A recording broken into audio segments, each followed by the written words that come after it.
बिस्मिल्लाहिर्रहमानिर्रहीम। अस्सलाम वालेकुम नाज़रीन, उम्मीद है आप सब लोग खैरियत से होंगे। 3 से 4 बजे का वक्त था। बाबूसर टॉप से चलास की तरफ जाने वाला रास्ता था और एकदम से बूंदाबांदी शुरू होती है। वहाँ पे लोगों को कहा जाता है कि आप यहाँ पर इंतज़ार करें और बारिश के थमने तक आप यहाँ से मत जाएं। लेकिन वो बारिश ना थमी और उसके बाद जो मनाजिर वहाँ पे मौजूद लोगों ने देखे वो किसी भी लिहाज से क़यामत के मंज़र से कम ना थे। एक तरफ पहाड़ों से पानी और दूसरी तरफ पहाड़ों से पत्थर और दरमियान में दरिया था और लोग सड़क पर खड़े थे। सूरत हाल इतनी गंभीर हो गई कि वहाँ पे मौजूद लोगों को कहा गया कि आप फौरी तौर पर सड़क से दूर हो जाएं, लेकिन वक्त ने उनको ये मौका नहीं दिया और इतने में ही ये देखने में आया कि कई गाड़ियाँ पानी में बह गईं। इसके साथ जो लोग वहाँ पर मौजूद थे उनका ये कहना है कि 1.5 घंटे तक वहाँ पर बिजलियाँ गरजती रहीं, गिरती रहीं पहाड़ों के ऊपर और उसको फिर कहा गया कि क्लाउड बस्ट, और वो फिर जो पानी आया उस पानी ने वहाँ पर तबाही मचा के रख दी। ये एक कहानी है और मेरे पास इस व्लॉग के अंदर आपको बताने के लिए बहुत कहानियां हैं। सबसे पहले मैं आपको बता दूं कि बाबूसर टॉप से चिलास जाते हुए रास्ते में तकरीबन 8 से 10 किलोमीटर सड़क जो है वो नक्शे से गायब हो चुकी है और इसके साथ ही कहा यह जा रहा है कि 15 से ज़ायद लोग लापता हैं। लेकिन ये वो 15 लोग हैं जिनके रिश्तेदार कंप्लेंट करवा रहे हैं और आकर उनके मुंतज़िर हैं, जबकि असल तादाद जो है वो बहुत ज़्यादा है। कहा यह जा रहा है कि 5 डेथ हो चुकी हैं, यानी 5 अमवात को कंफर्म इसलिए किया जा रहा है क्योंकि उनकी लाशें मिल चुकी हैं। और हम ये देखते हैं कि बाबूसर टॉप, बेसिकली जो भी बाबूसर टॉप जा चुका है उसको ये पता है कि उसके एक तरफ KPK और दूसरी तरफ गिलगित बल्तिस्तान। अब जैसे ही आप चलास की तरफ जाते हैं तो गिलगित बल्तिस्तान का इलाका शुरू हो जाता है और वहाँ पे एक आता है तक नाला। तक नाले के करीब ये सारे का सारा वाक़या पेश आया। 60 से 70 मकानात वहाँ पे लोकल लोगों के तबाह हो चुके हैं। रास्ता इस वक्त मुकम्मल तौर पे बंद है। वहाँ पे जो भी टूरिस्ट थे उनको लोकल लोगों ने अपने घरों में ठहराया और उसके बाद फिर उन्हें हेलीकॉप्टर की मदद से रेस्क्यू किया जा रहा है। कहने को तो बहुत गाड़ियां पानी में बह चुकी हैं, लेकिन 8 गाड़ियां इस वक्त कंफर्म हो चुकी हैं जो कि पानी में बह चुकी हैं और उनमें मौजूद लोगों का कुछ अता पता नहीं।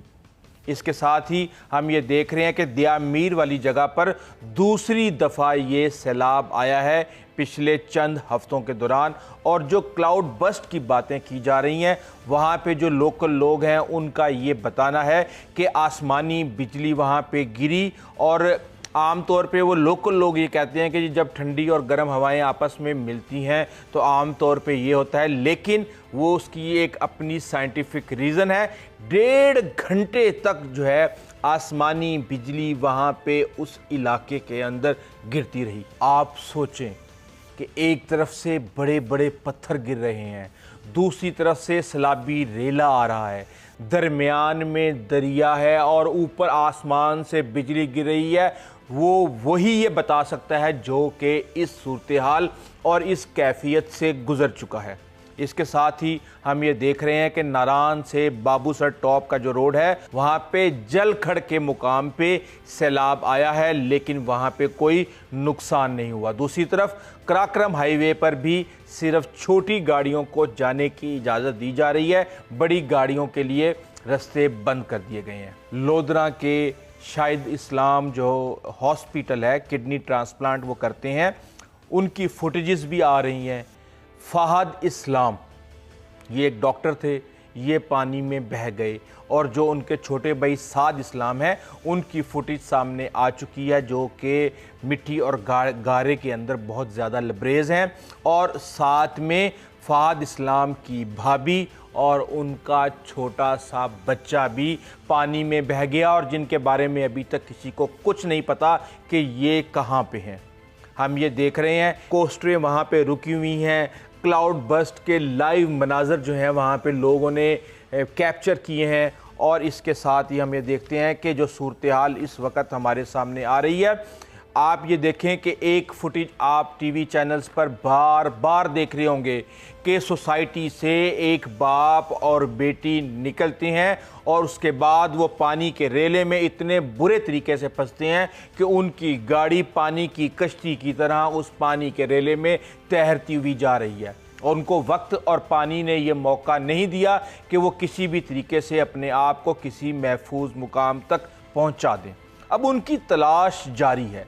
उनकी गाड़ी का बम्पर मिल चुका है। कहा यह जा रहा है कि ये नाला जाके दरियाए सवा में गिरता है, लेकिन उससे पहले 500 मीटर तक उसको एक कंक्रीट स्ट्रक्चर के साथ कवर किया गया है। अब आप ये देखें कि एक नाला और उस नाले के ऊपर 500 मीटर, 1 मीटर में 3 फुट होते हैं, तो आप ये समझ लें कि 1500 फुट तक वो नाला के अंदर जो है अंधेरा और शदीद पानी का दबाव है।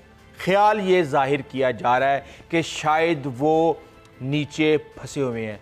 तो क्या वो जब नीचे फंसे हुए हैं तो उनके सर्वाइवल का कोई 1% भी चांस है? अल्लाह ताला किसी दुश्मन को भी इस तरह की मौत ना दे। बहुत ही खौफनाक मौत है ये।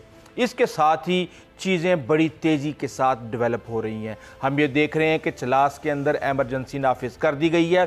एक सयाह वहाँ पे जो मौजूद था वो ये कहता है, रोते हुए कहता है कि मेरे ख़ानदान वाले इस हादसे के अंदर जाँ बहक हो चुके हैं। हम सैर को आए थे लेकिन सब कुछ बर्बाद हो गया और सब कुछ मेरी आँखों के सामने बर्बाद हुआ।